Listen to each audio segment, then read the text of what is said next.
संतुष्ट हुई और इस प्रकार बोली, शिवे आपकी ही जय हो, जय हो, जय हो, जय हो।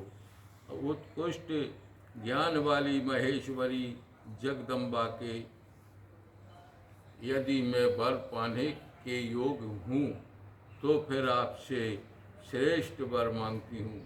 जगदम्बे, पहले तो मुझे 100 पुत्र हों, उन सबकी बड़ी आयु हो, मैं बल पराक्रम से युक्त तथा रिद्धि सिद्धि से संपन्न हो।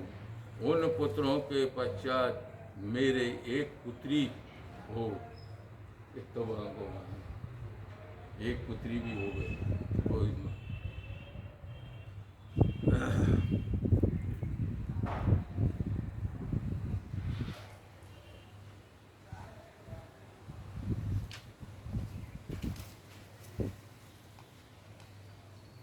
रिद्धि सिद्धि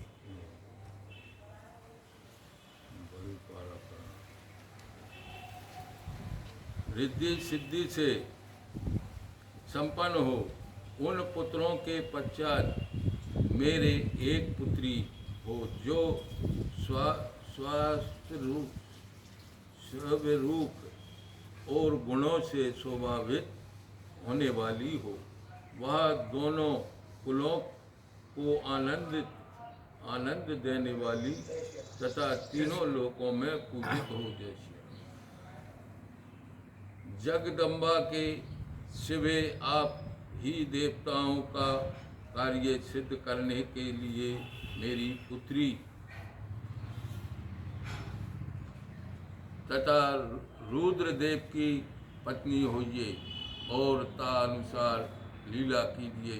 ब्रह्मा जी कहते हैं, नारद मैना की बात सुनकर प्रसन्न हृदय देवी उमा ने उनके मनोरथ को पूर्ण करने के लिए मुस्कुराकर कहा।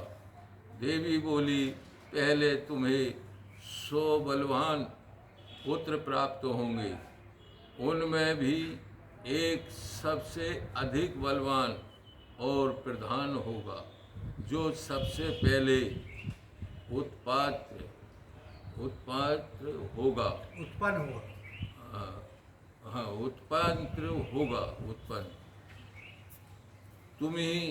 तुम्हारी भक्ति से संतुष्ट हो मैं स्वयं तुम्हारे यहाँ पुत्री के रूप में अवतारणी होंगी और समस्त देवताओं से सेवित हो उनका कार्य सिद्ध करूँगी। ऐसा कहकर जगत्तात्री परमेश्वरी कालिका शिवा मैना के देखते देखते वहीं अदृश्य हो गईं।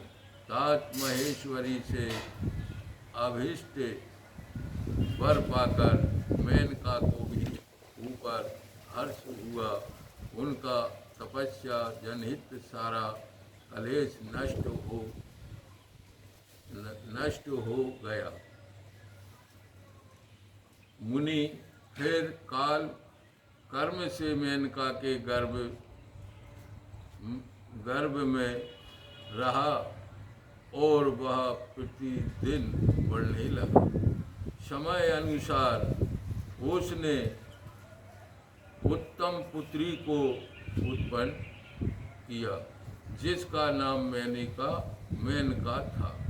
उसने समुद्र के साथ उत्तम मैत्री बांधी। वह अद्भुत पर्वत नागवधुओं के उपभोग का स्थल बना हुआ है। उसके समस्त अंग श्रेष्ठ हैं। हिमालय के 100 पुत्रों में वह सबसे श्रेष्ठ और महान बलवान पराक्रम से संपन्न है। आप अपने से या आपने अपने बाद प्रकट हुई समस्त पर्वतों में एकमात्र मेनाक ही पर्वत राजा के पद पर प्रतिष्ठित है। मेनाक पर्वत सब पर्वतों को राजा है।